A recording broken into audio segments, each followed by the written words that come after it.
everyone. You're back with the Squeaky Floorboard Society. I'm Sage. I'm Megan. And you're back. We're back in season two with Woo! Small Towns, Big Haunts. And Yes.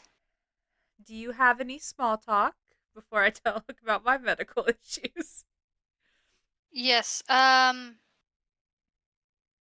So I just received a picture from one of my coworkers while you were doing the intro where they had shoveled out their sidewalk.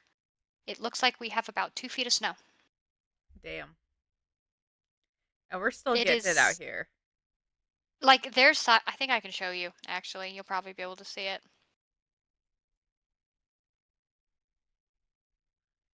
Yeah, guys, we're still snowed in this episode. It has been cold. I think we're sitting at about 1 degree here, or at least we were when I checked the weather earlier today.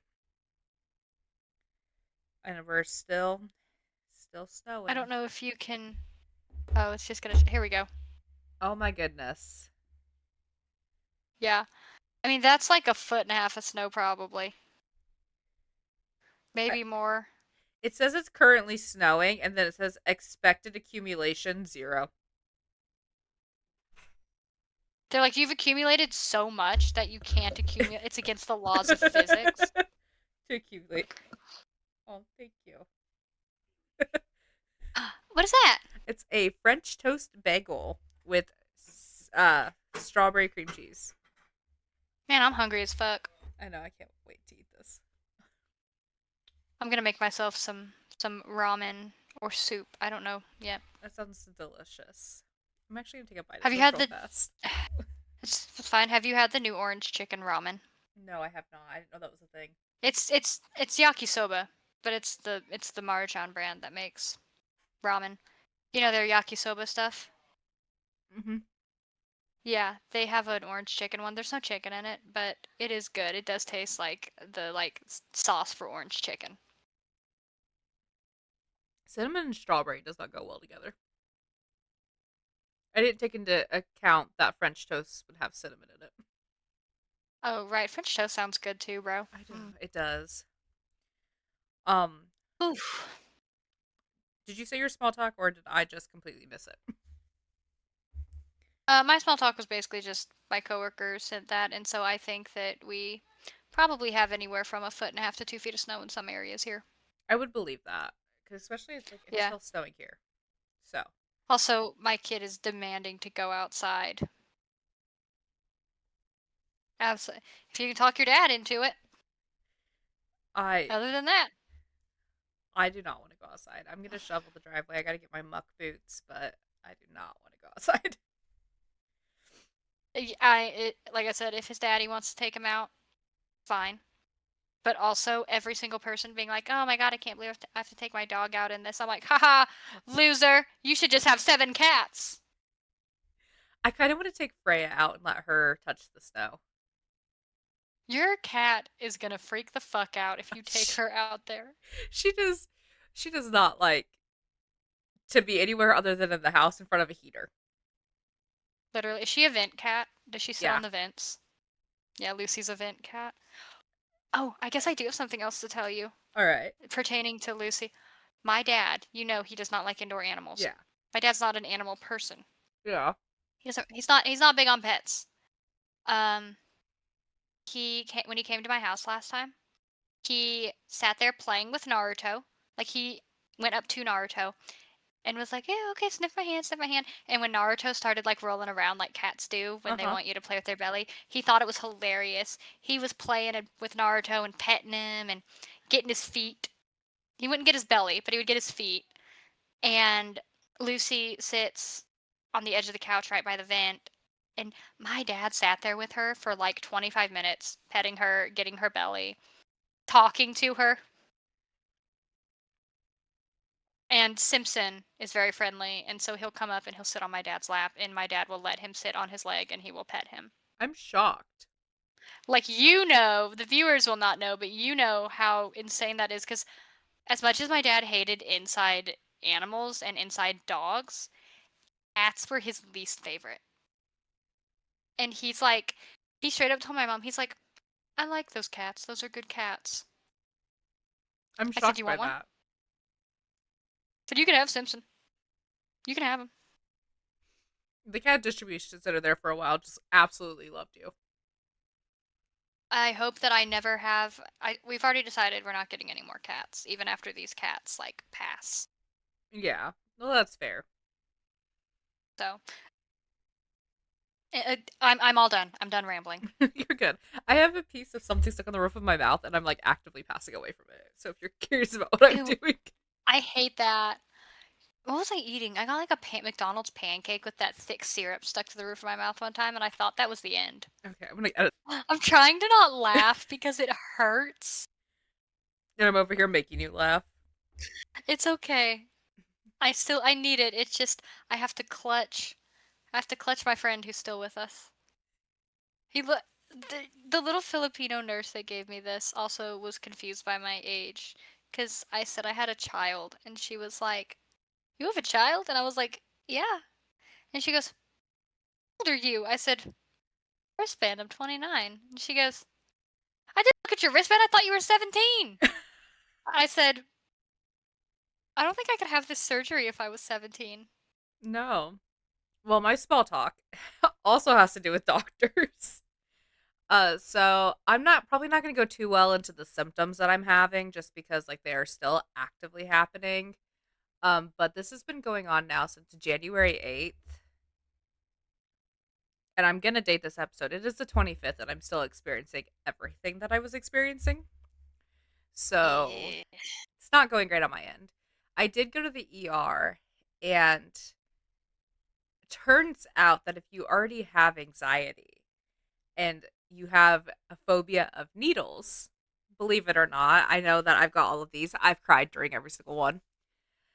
Um, when the nurse has to stick you 3 times, your nervous system is done, and you will have a full blown panic attack that results in you being very mean to the person that took you with them, and then leaving against medical advice.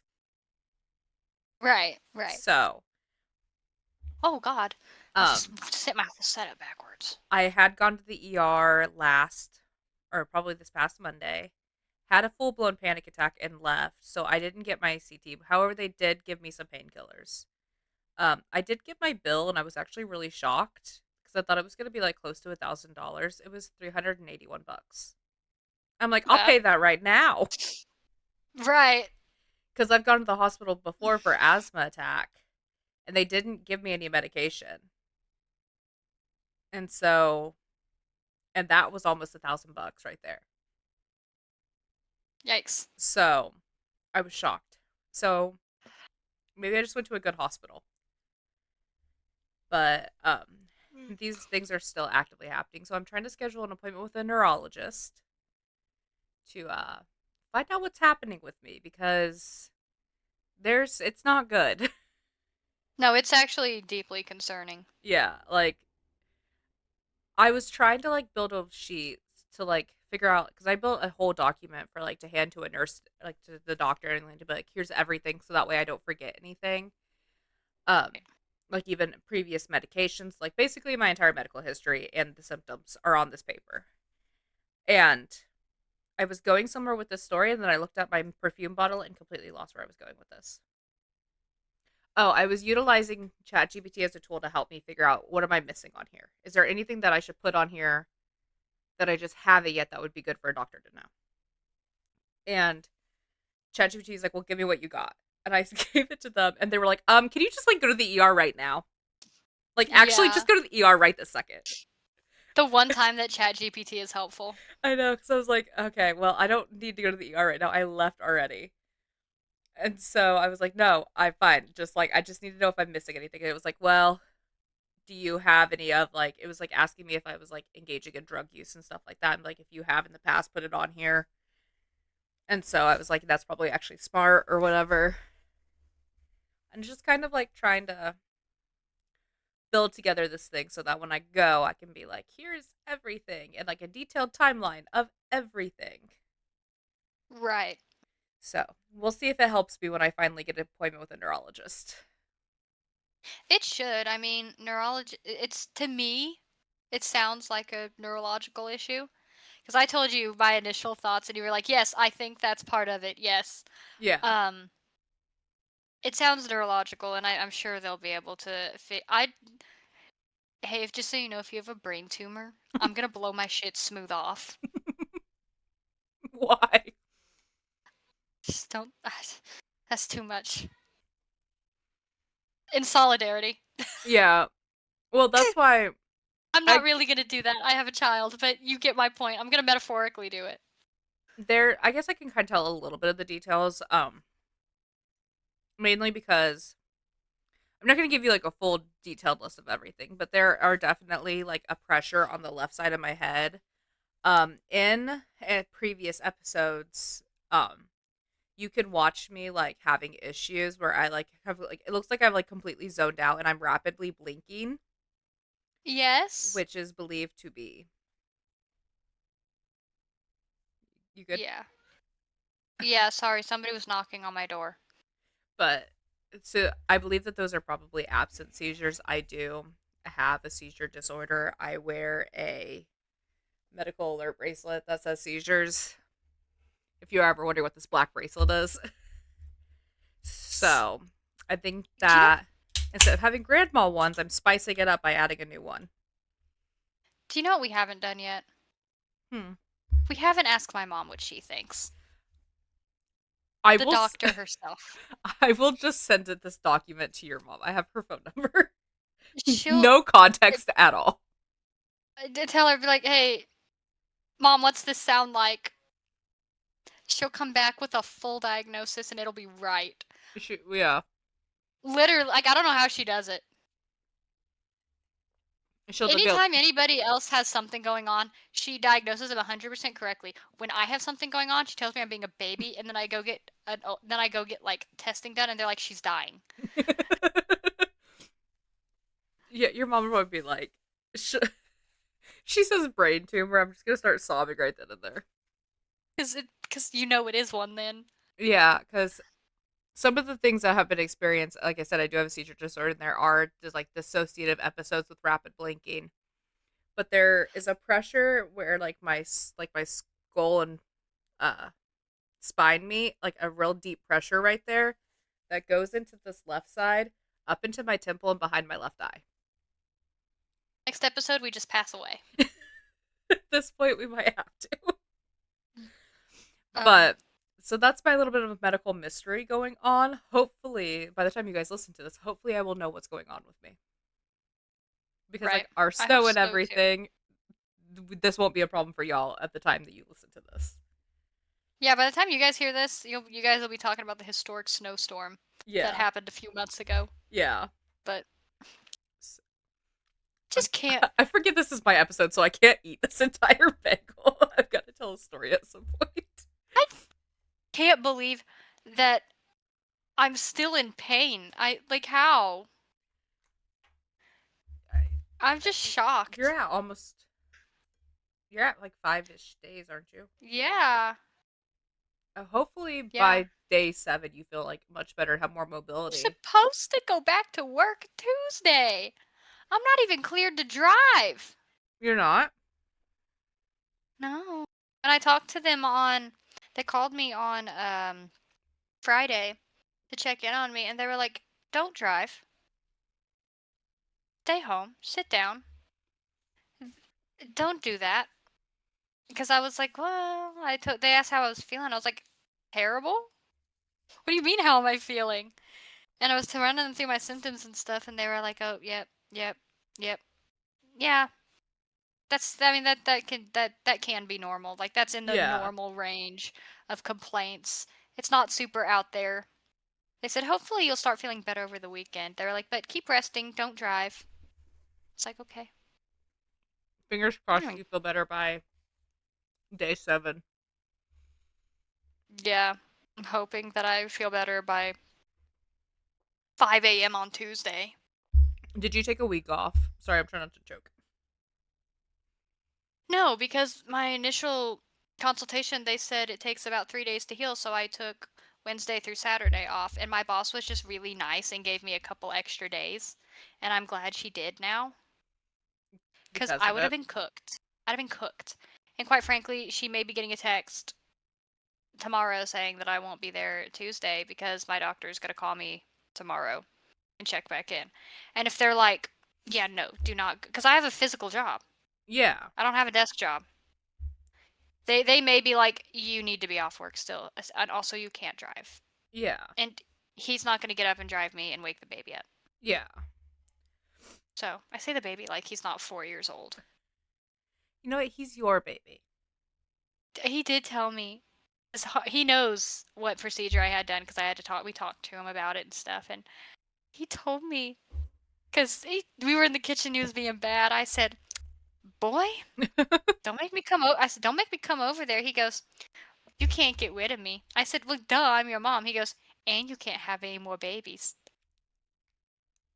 I said, very smart, buddy, of you putting two and two together. But how dare you? I He's so smart and he uses it to be a villain. Yeah, he's so smart and he chooses to be a little asshole with it. He's just like his mother and father both. I love it.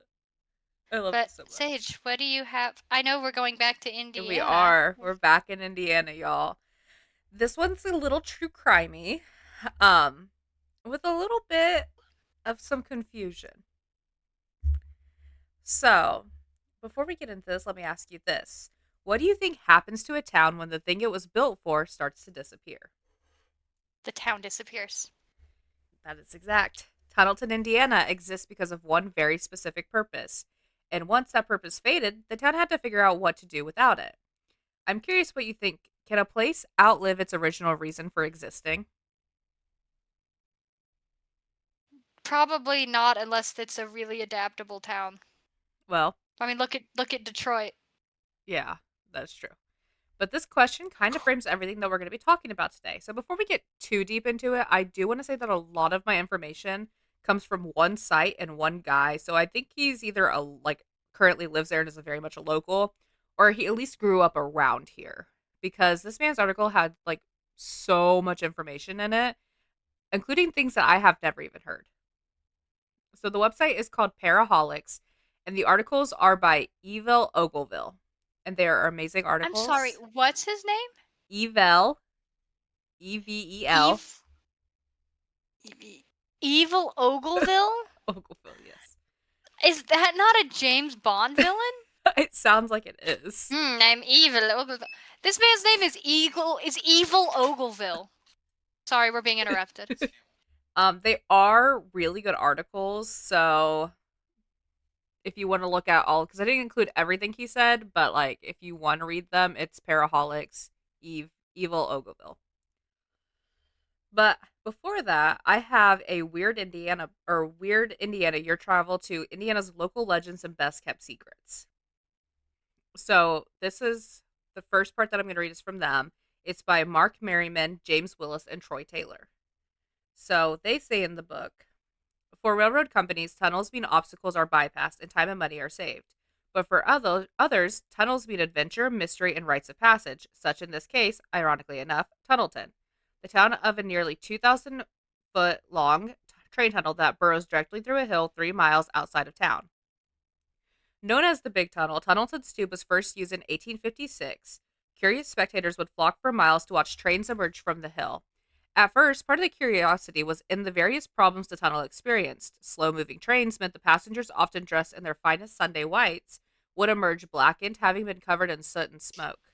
The vibrations of the train themselves often led to huge chunks of rock falling from the hillside, much to the delight of onlookers. Eventually, the tunnel's walls were lined with brick to stop this problem. Okay, girl. Soon the novelty of the tunnel wore off, and its visitors were of a much less upright mentality.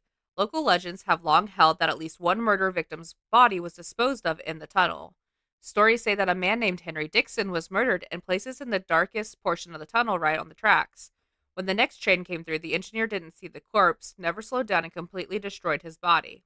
Because of the lack of corpse, local officials were never able to convict his murderer, even though the identity of the guilty party was well known in the area. These days, the tunnel is still in use, although far less frequently than it was in its glory days. It's mainly the stomping ground of fascinated teens who visit this place as a rite of passage. Graffiti covers the entrances and walls, and litter is scattered about. Teens often test one legend of the tunnel.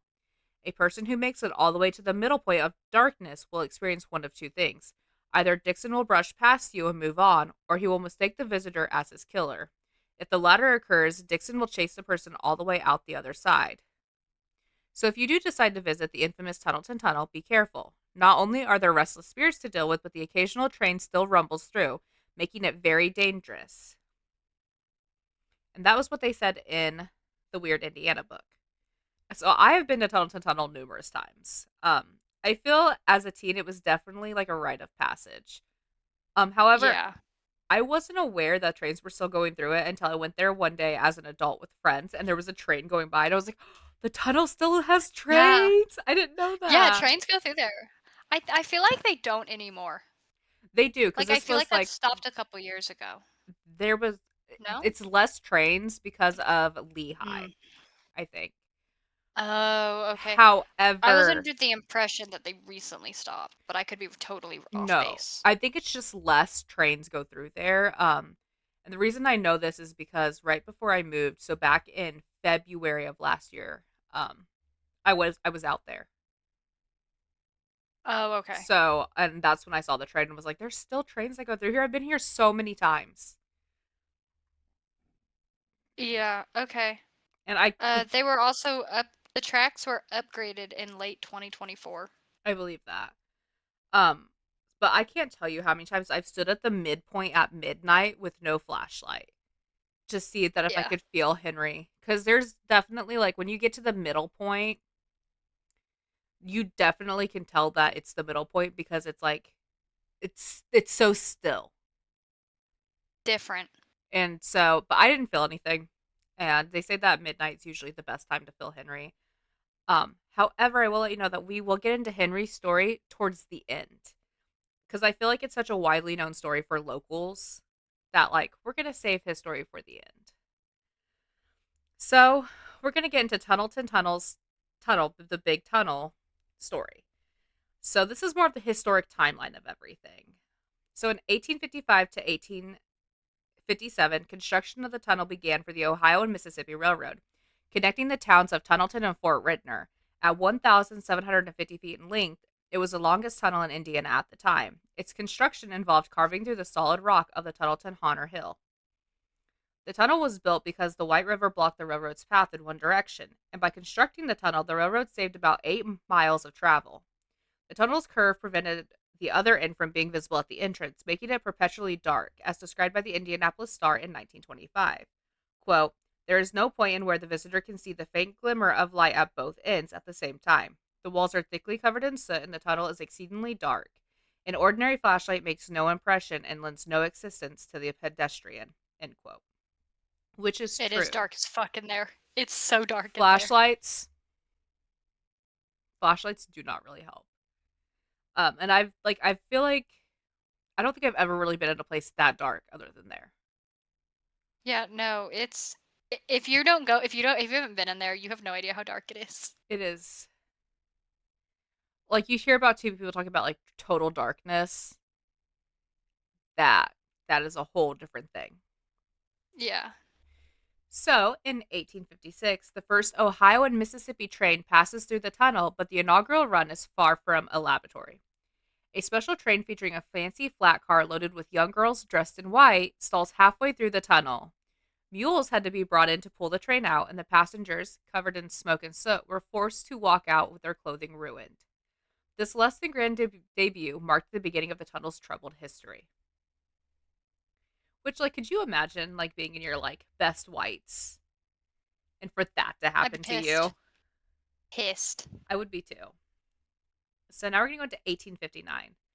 The village of Tunnelton is officially laid out and plated in the north side of the O&M line. The town's name reflects its proximity to the two railroad tunnels, with the Little Tunnel located between Tunnelton and Riverdale. Originally, Tunnelton was a work camp for the construction of the tunnels, housing the laborers who toiled on these feats of engineering. Now, I wasn't aware that there was a little tunnel. There's a little tunnel? Yeah. The little Huh. tunnel is between Tunnelton and Riverdale. Oh. I didn't know that it existed. I only knew about the big tunnel because No. everyone goes there. So now we're going to move into 1898 to 1909. The tunnel undergoes blah, blah, blah. The tunnel undergoes significant modification due to frequent rock falls that obstructed the tracks and endangered trains. It is enlarged, shortened by approximately 20 feet to 1,730 feet, and lined with brick. The improvements included arching the tunnel for additional stability, which helped mitigate the constant danger.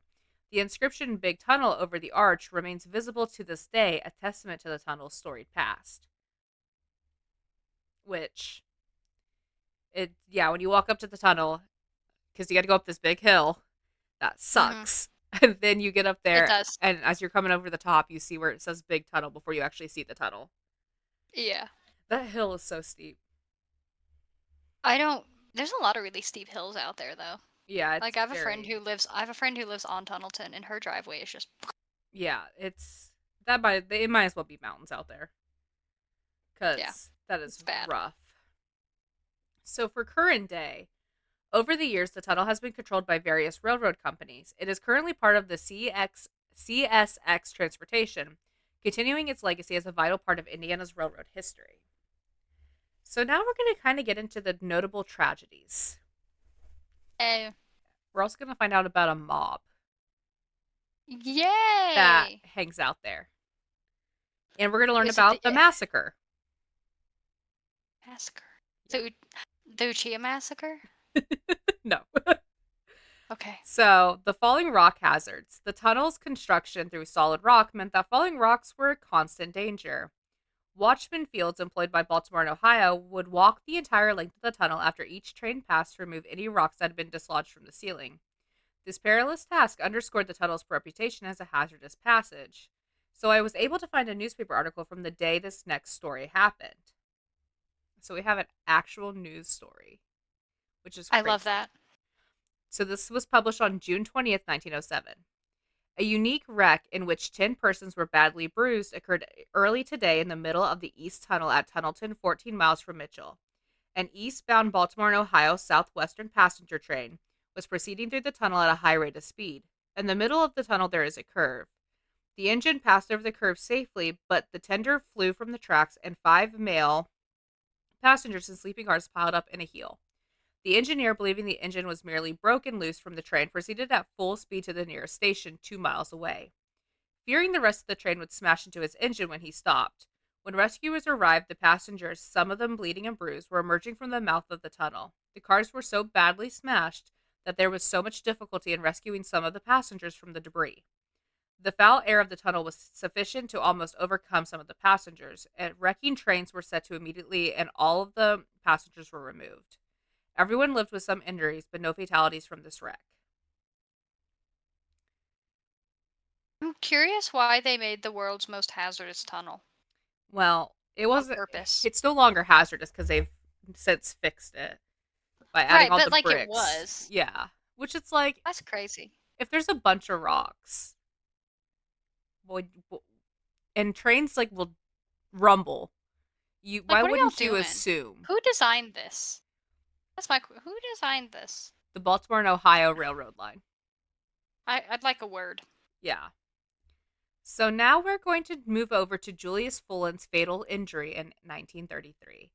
And I could not find an article on Julius. However, I did find his Find a Grave, which the information that I will read to you is from there. Because I don't know if anyone knows this, but if you type in Find a Grave, sometimes it'll give like the death stories, and that is what they did for him.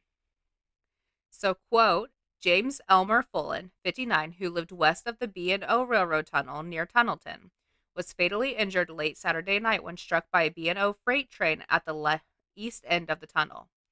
He was removed to the Bedford Hospital where he died at 10:30 Sunday morning. It is said he had been at Fort Ridner Saturday evening, and while returning home late at night, he sat down on the railroad tracks, apparently going to sleep. Soon after, he was struck by a train. He managed to walk to a nearby home where a physician was called. He sustained a crushed arm, a severe head wound, a mutilated hand, and internal injuries. Bolin was an old-time fiddler of wide reputation, and it was said that he had been to Fort Ridder to play a dance on the night of the accident. End quote. Why was he asleep on the train I tracks? don't know, How and drunk was he? it doesn't say. Also, he lived? He lived until he got to the hospital, and then he died at 10:33. What the fuck? So, this was said to happen August 10th of 1933. Um or at least that's when this article said that it happened. Either way, it's unclear if it actually happened that day or not. It's an insane story. It is. Oh, we're going to get to some more like extreme strange stuff in a minute. The next one I also couldn't find an article on, but this one is speculated to happen in 1917 during World War One. The tunnel became a strategic asset with supplies and arms transported through its length.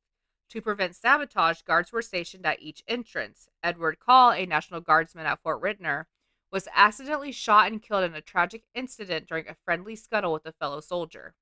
The guardsman involved in the accidental discharge of the revolver suffered a nervous breakdown as a result.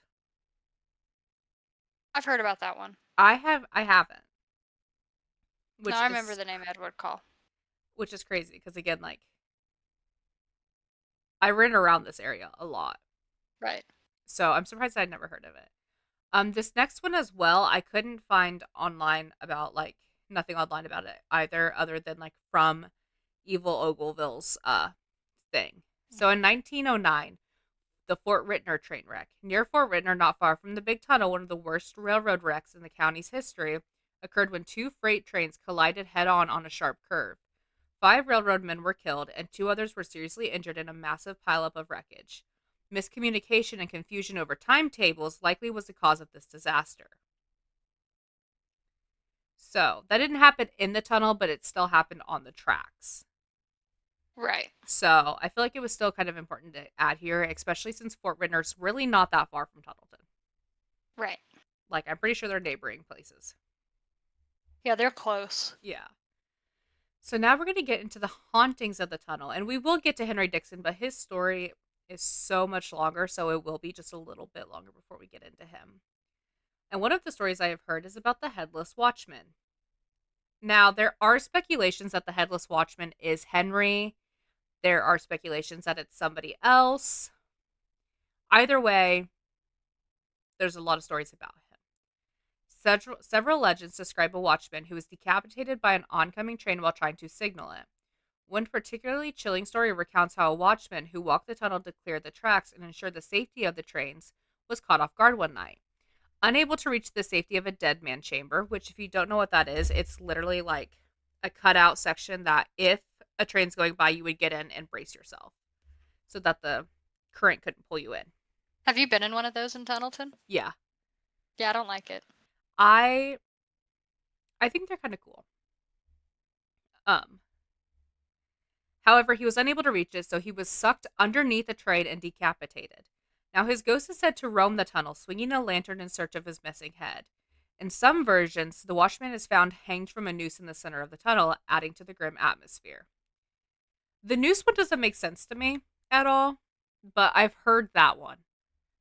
Yeah, I don't know where that came from, but it doesn't make a whole lot of sense. I've heard of someone being hung in the middle of the tunnel, but I'm like, from where? Just a random rock. How did they duct tape the rope to the ceiling? Maybe because like I've been in the middle of the tunnel. There is nowhere to hang someone Yeah. from. Unless Yeah, you I don't. like put the effort into like get a ladder in there and then screw something into the brick and then tie Right. a rope to it. Like that's That's a a lot of lot. work. Yeah. So now we're going to circle back to graves. This is one that I've heard my entire life and one that I hear probably the most, and it's disturbed graves. And I'm sure you've heard this too. A variety of stories suggest that the tunnel was built on or near disturbed graves, including those of Civil War soldiers, Native Americans, and convicts. As the tunnel was dug, it's said that bodies would fall through the roof. These spirits are not trapped within the dark passage. Some legends claim that the tunnel's construction blah, blah, blah, blah, blah. Where was I at? The The idea that the tunnel. Wait, where? Some legends claim blah blah blah blah blah. Convicted. The idea that the tunnel was built through a cemetery with bodies and caskets falling into the tunnel as it was excavated only adds to the eerie lore, and it is speculated that it disturbed an Indian burial ground. course it did. It always does. Um, that's actually a very common thing, but I need everyone to know, and I'm going to say this with the most love in my heart. All of America is an ancient Indian burial ground in some way or another. Yeah. So, do with that what you will.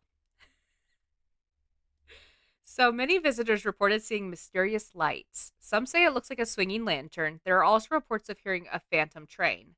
Some claim to see a light that starts as a faint flow at one end of the tunnel and grows brighter as it moves closer, swaying from side to side.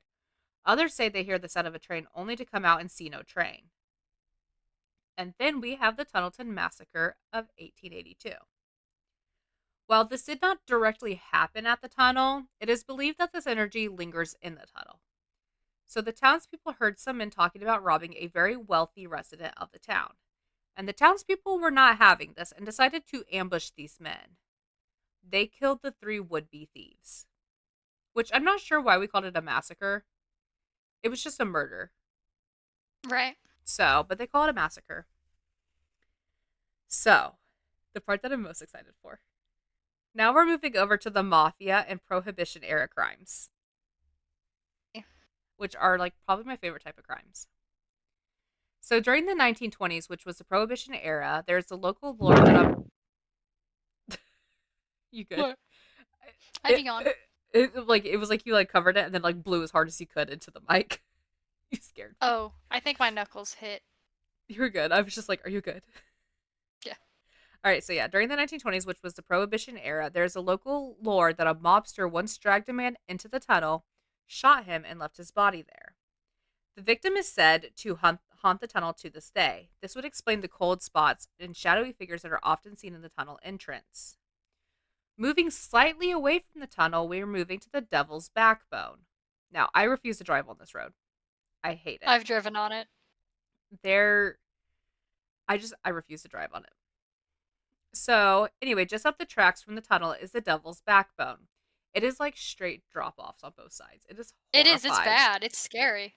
And there's like no guardrails either because there's nowhere Why for would them there to be? put them.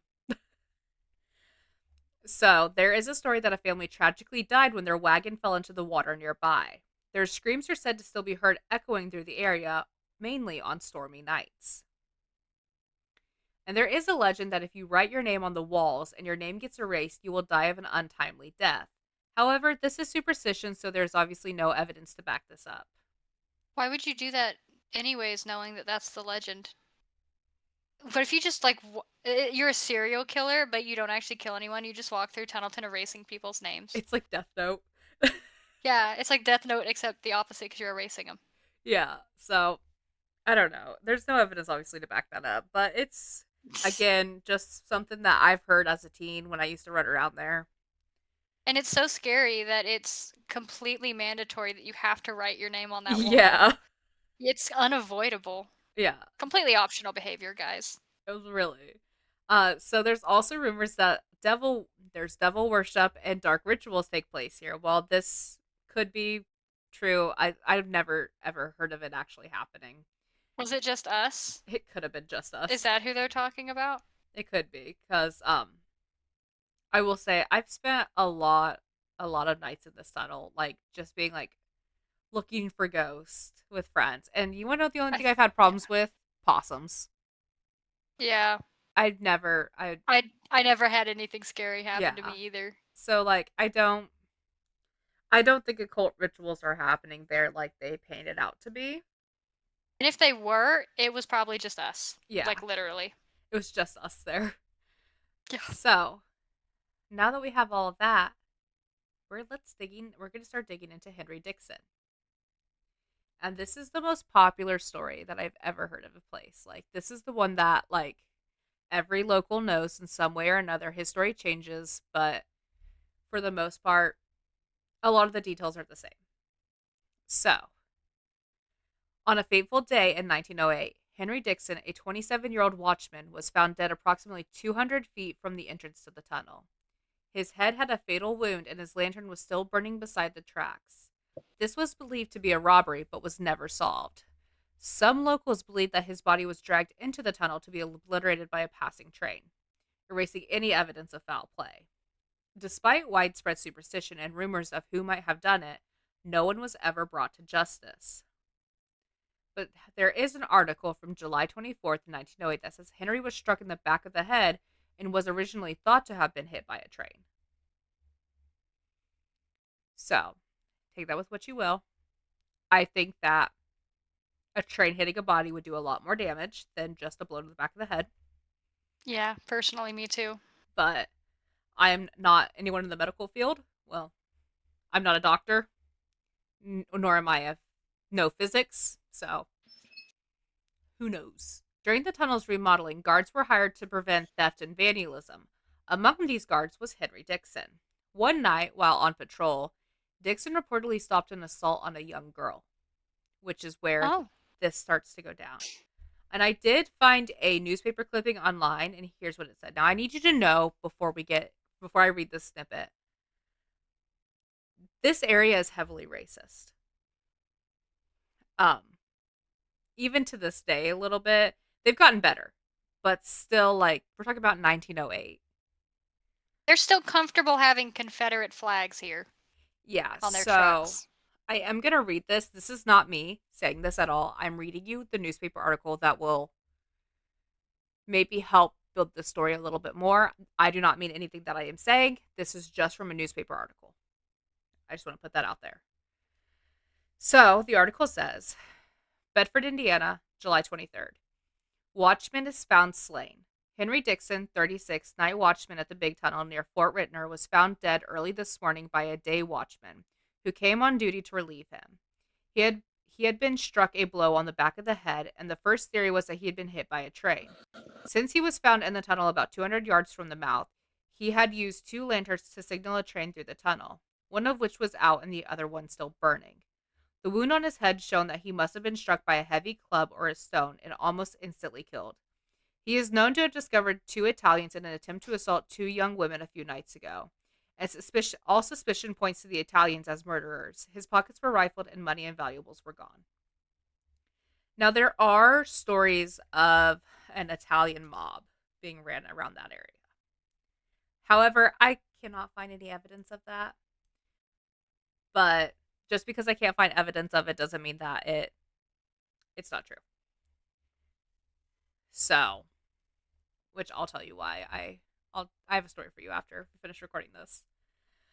So, his death reportedly shocked his pregnant sister-in-law into preterm labor, resulting in the birth of a son with an exposed brain. This was eerie because it was super similar to the fatal injury that Dixon had gotten. Hmm. Now you can tell there isn't much to Henry's story, however, it's the most popular, and there are so many different stories about this. Um Here are the ones that I remember the most and probably have heard the most. If you stand in the middle of the tunnel at midnight, you will feel a cool breeze brush past you. Another is that you will see his light and smell alcohol. I was raised to believe that he was a drunk that owed people money, and that's how he ended up dead. Could that be true? Yeah. Do we have proof? No. Again, with legends, there is always some truth to them, but as stories and legends and rumors go, someone always adds a part that gets blown out of proportion. But this is the haunted tunnel and the tunnel of Tunnelton, Indiana, and I guess Fort Ridner as well. I did find a source that I feel is not super reliable, so I'm not going to tell it, but I probably will put it in the subscription below. So the pregnant lady I've always heard she was the wife, that I've heard she's the sister. I've heard sister-in-law. I've heard that she's his niece. Either way, she went into preterm labor after hearing about his death. However, what we do know for a fact is that he found a men raping girls in and around the tunnel and got in the middle of it. Then a few days later, he was dead. So, what are your thoughts and opinions on the whole thing? Well, first, what is the story based off of? Because one of the ones I heard was that if you got into one of the dead man cutouts while the train was going through, there'd be someone in there with you. I've never heard that one. Oh, well, because I heard it from somebody who'd had it happen to them apparently, or like their older sibling had had it happen to them, It's so and they were like, "Yeah, crazy. no, that's super common." And I was like, "Is it?" Because I've never had that I've happen. been Of in course, the I've never been in there Deadman. with a train. I've never been in there with the train. I've been in the Deadman chambers like so much. Every And time it's I so go funny. there, I have to get the Deadman chamber just like at least before I leave. It's so funny because you'll be like every single teenager goes there thinking it's abandoned, and then you hit your 20s and you go, "There's trains in it." That was me. I'm like, oh my gosh. And like, Like, you'll even hear, like, oh, my older cousin was in one of the dead man cutouts, and there was definitely someone in there with him. And he had to get in there because he had to jump in there because there was a train coming. And you're like, but there's no trains anymore, right? And it's like something that happened last week. yeah, it's there's so many stories and legends that like some of them are so like low because like I think what kind of sets this one apart a little bit more from like the Elizaville story is that the locals all have different versions, Yeah. but they're all very similar. But I they're don't know why my voice cracked. I Yeah. I didn't hear What the it so, fuck? but there's so many different stories and there's so many different things and pictures of like possible ghosts. There's so much to it. Like, every single person, like, here knows somebody that had something weird happen to them. Yeah. And here's But the but it's rare to talk to somebody that had it happen to them themselves. Yeah, and well, that's the thing too is that like for the most part, you can go into any restaurant and be like, "Hey, has anyone ever had any like know any stories about Tunnelton Tunnel?" Everyone will have a story, Yeah. and no one's gonna tell the same story. Yeah, it's so bizarre. It's Tunnelton's a really good example of folklore, kind of like the Elizaville monster was a very good example of creature folklore. Yeah, Tunnelton is great ghost folklore. it is, and there's probably so many other stories. And again, because this is like very much a local like, there's not much online you can find about it. You can find a lot of the history, but it is harder to find like more of the ghosty side of it. Because like if you look it up Right. online for videos, it's talking about how great the tunnel is. It seems like a pretty shit tunnel to me, honestly. Yeah. Well, like It's just a fucking tunnel. yeah, but it is definitely a rite of passage. It is, yeah. I would I let my kid go there? No. There's trains. Yeah. It's probably why everyone's parents were like, "Don't go there." We all thought it was ghosts. It was because we were gonna get hit by a train. Yeah. Oh, and especially too, like if you get to the middle of it, it's like eerie. Yeah, because Cause it's so dark and quiet. yeah, cause like unless something is in the tunnel making noise, the outside world does it. It almost it's so crazy when you come out. Have you walked to the other side of it? Coming out Too the other lazy. side feels like you've walked into a different world. No, I'm too lazy. It's I went to the middle and back.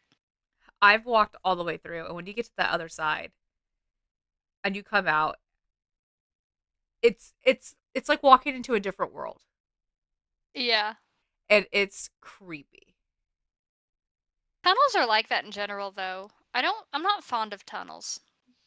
But And tunnels in general have a bit of a folkloric connection to, like, the spirit realm. well, that's why like when I say like when you walk to the other side, especially if you do it when it's kind of cloudy outside, walking out the other side, it's like you'll walk over here like when you're entering in, you'll hear like birds and stuff like that, but when you get to the other side, like you don't hear anything at all. Weird. And it's wild because you just sort of like I don't know. It's definitely weird when you come out the other side. Also, when you were talking about how racist that article was, I was like, "Oh my gosh, she's gonna have to, like, say something that's a little out of date or whatever," and you're just like, "Italians." Like, that was way more mild than I thought it would be. I didn't like, Italian at least isn't a slur, Yeah. However, like I think I cut out some of the parts, but I still just wanted to preface that like that was not my wording right? You weren't like these fucking Italians because my molesting young women. yeah because my dad's Italian, so Not all Italians. Your dad is the not all Italians. yeah. So I was just like I didn't want to be like I didn't want anyone to be like, oh my god, that's like why did she say that? It's from a newspaper article, y'all. I'm I just think it's relaying the important. information. I think it's really important, though, in historical context to use the wording that people used. Yeah, Because I find that when we don't use words and we use kind of dumbed down or more sensitive words, we kind of lose how bad things really were for some yeah, people. definitely. Like, when I was a kid, my dad got me he got me a copy of The Adventures of Huckleberry Finn because he thought Mark Twain's work was important for me to read. And I was probably like 8, and he was like, "You're gonna see words in here." He said, "I thought about blocking them out." He said, "But I think you should read them and know that those words exist." He said, "Because otherwise you're gonna lose a lot of Jim's story." Yeah. I was like, "Okay," and I didn't get it when I was 8, but now that I'm older, I'm like, "Oh yeah, no, I'm glad he didn't block that out." Yeah, It's an essential part of it.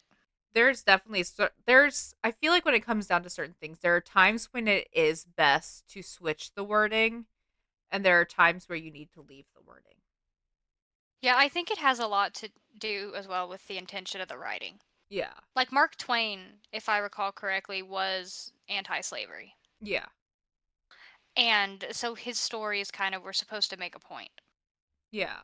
Or like To Kill a Mockingbird, people not reading it because of the sensitive content, you have to. You I've have to read never read books like it. that. You should. Have you seen the movie? No.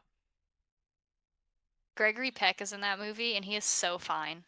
I don't know who that is. He's an old-timey actor. You would love him. Okay, well, You I would will love him. He's got real daddy vibes. then I would definitely love You him. like older men, I so you do. would. He plays the dad who's also a lawyer. He plays Atticus Finch. You would love. You would love I'm gonna Gregory have to Peck. check it out. I It's one of the books that I have on my like to read list eventually. But like Like, honest to I've God, also not read most of these books. and we can cut this out if we decide that's too much of a tangent, but it's kind of going off that newspaper article thing. It's I think that if you in this climate, it's really important for people to engage with stuff that makes them uncomfortable in Hmm. the way, especially when it comes to the ways that other people thought and spoke about other people. Um, Obviously, there's stuff going on right now in our country that, you know, has echoes of other administrations that were maybe not American ones. Um, I think you understand what I'm getting at. I just had I'm gonna say this, then I'm gonna leave it at that for what I have to add to this conversation. I just had a bunch of relatives detained, Native American relatives detained in Minnesota in what used to be a concentration camp for the Dakota Sioux. And I'm just gonna leave it at that. I don't think you even need to say anything else about that. Yeah. Like in this current climate in America, you should be not only figuring out what you can do right now, but you should also because I'll say it. Uh, Daryl will probably beat me if I don't say something about it. He's not really gonna beat me, but he's very political. Um, I think that in order to fully understand what's happening right now, we need to be engaging with materials from the past that do make us very uncomfortable. Yeah. There's Um, Well, we also want to like we've said before, we want to tell you the dark and unusual. We don't want to make you feel dark and unusual. However, with the political climate, we do need to start looking at stuff that makes us feel dark and unusual. Stuff that makes us genuinely uncomfortable, stuff that makes your sometimes it's stuff that makes your skin crawl. Like we talked about the Auschwitz float that ended up in that parade, Hmm. and the amount of people that didn't know what that was is part of the reason that people get away with stuff today. Yeah. People don't see similarities because they can't even remember Auschwitz for what it was. Hmm. Um, Which Kill a honestly, Mockingbird. If you want really mild versions of this kind of stuff, To Kill a Mockingbird's a good one. 12 Angry Men is a good one to get you acclimated with seeing viewpoints that make you uncomfortable without being too extreme. and And then you can honestly, go from there. 12 You Angry can go Men from is there. pretty good of a read. The movie's fantastic too. It is a We fantastic movie. we did a play in high school of it, Yeah. so Yeah. This kind of earlier 19th century American stuff is a good jumping off point for people who haven't engaged with this kind of stuff before because the attitudes will be familiar in some ways and unfamiliar in others because they're more extreme. And once you're good with that, start reading the stuff that actually I took German for 4 years. I've read stuff and I had to translate stuff in high school from the time of the Holocaust as part of assignments because we did a segment on the Holocaust because it's a big part of German history. If you haven't read that kind of stuff, you have no idea. the depths that people go to and the way that some of these people think. Because people have a tendency to characterize, you can't just characterize bad people as evil and leave it at that. They're people Here's too, and they're here more complex than that, and you're gonna miss the worst kinds of people if you just assume they're all outwardly evil. here's the thing is my father-in-law was alive during World War II. He knows what that was like. He was alive for it. He saw all of this. There are a couple of other Holocaust survivors who have spoken out about this, Mhm. and they said it's so sad to see how blind so many people are being. And now, if this were like, I could understand us not listening if these were people just like in the government that were saying this, or even just someone on the street. But when you have actual Holocaust survivors saying how much the similarity is and everything,